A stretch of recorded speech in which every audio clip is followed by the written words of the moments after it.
In comparison to old technology aircraft, the flight deck on the A320 is designed to be a comfortable, uncluttered environment in which to work.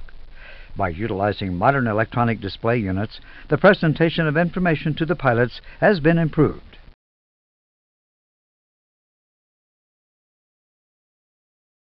The Electronic Instrument System, EIS, consists of 6 identical full-color cathode ray tube display units. The EIS is divided into 2 subsystems. The Electronic Flight Instrument System, EFIS, for which each pilot has 2 displays. The Electronic Centralized Aircraft Monitoring System, ECAM, which uses the 2 displays in the center to provide information on the aircraft systems. Let's look at the EFIS system first.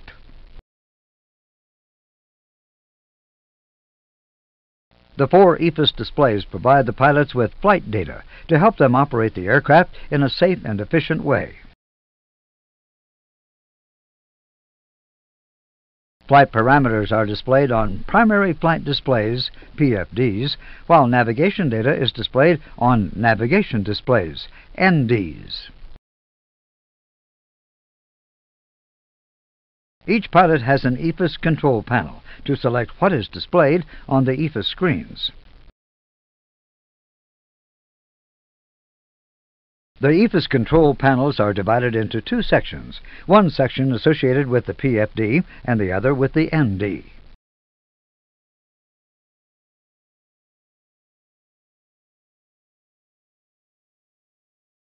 Outboard of the PFD, there are control knobs to adjust the brightness of the associated PFD and ND, or to turn the display off.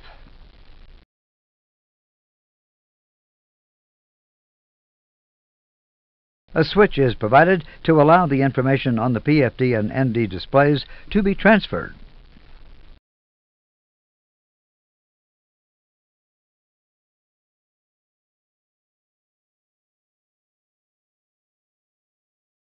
The 2 displays in the center are dedicated to the Electronic Centralized Aircraft Monitoring System, ECAM.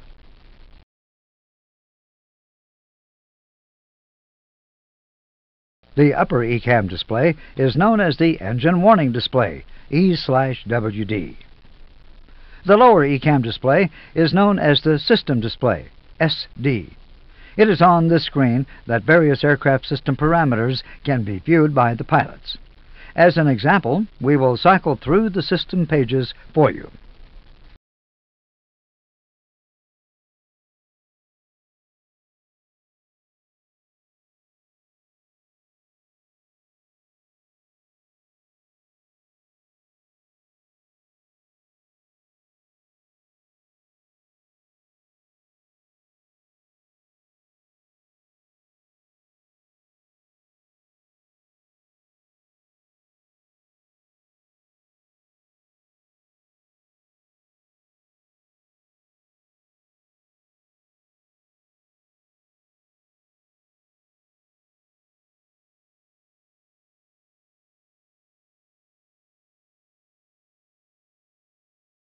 The presentation of system information is based on a need-to-know philosophy.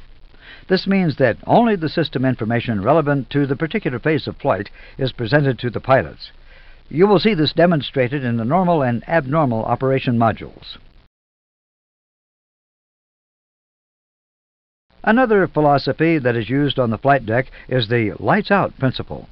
What this means is that when the aircraft is in its normal flight state, there will be no white lights illuminated in any of the switches on the overhead panel. Let's look at some switches and show the different possibilities.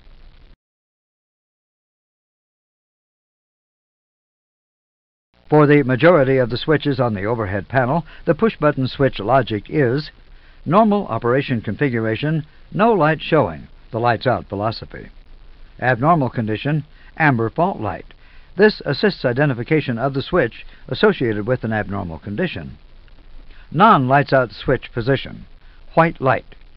If normally the system should be operating and is deactivated, a white off light is illuminated. If normally the system should not be operating and is activated, a white on light is illuminated.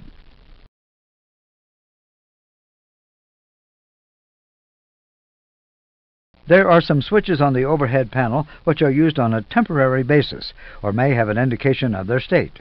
The logic is temporary selection for operational reasons, blue on light such as anti-ice. Applicable system status, green light such as APU available.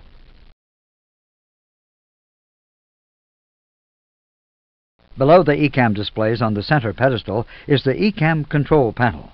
The two controls on the left-hand side are to adjust the brightness of the two ECAM screens or to turn them off. We will look at the rest of the controls on this panel in more detail later.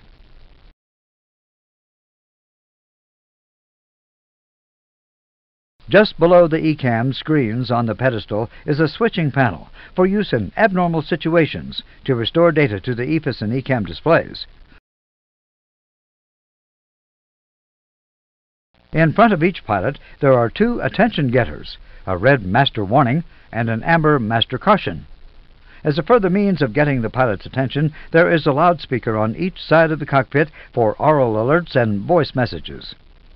Note, the loudspeakers can also be used to listen to ATC and the intercom.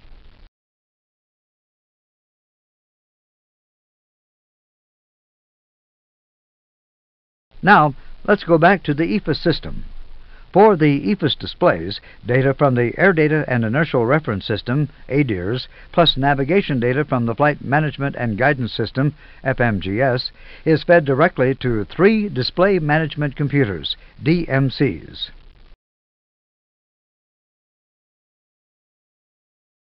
The three identical DMCs process the data and generate the images to be displayed. Under normal circumstances, DMC-1 supplies EFIS information to the captain's PFD and ND. DMC-2 supplies the first officer's PFD and ND. DMC-3 is available as a backup.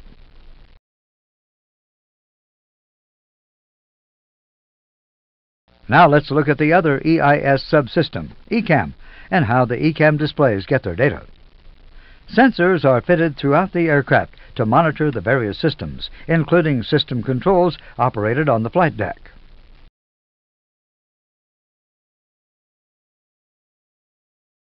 Data for certain parameters, for example, fuel quantity and primary engine indications, is routed directly from the system sensors to the three DMCs. Note that there are separate channels within each DMC for ECAM and EFIS.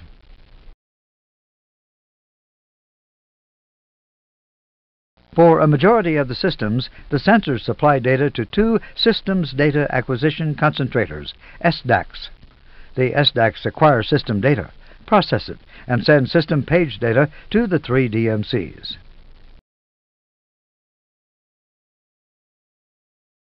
Normally, DMC-1 supplies the engine warning display. DMC-2 supplies the SD, the system display.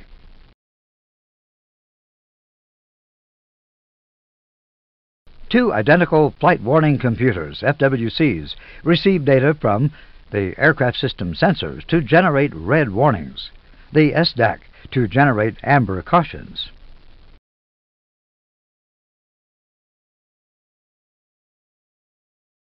The FWCs then supply the DMCs for the display of alert messages, the attention getters, the loudspeakers for oral alerts, and synthetic voice messages.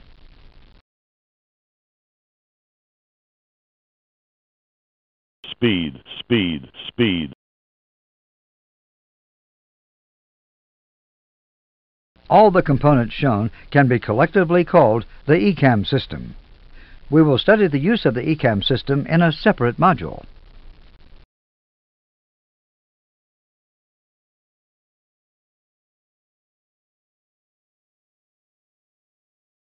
The master time reference for all aircraft systems is provided by a clock located on the right lower side of the main panel.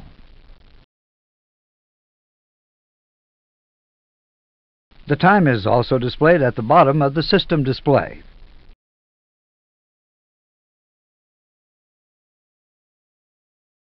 The two chrono push buttons, located on the glare shield, control the associated display on the individual NDs. The chronos operate as stopwatches, measuring either seconds, minutes, or hours.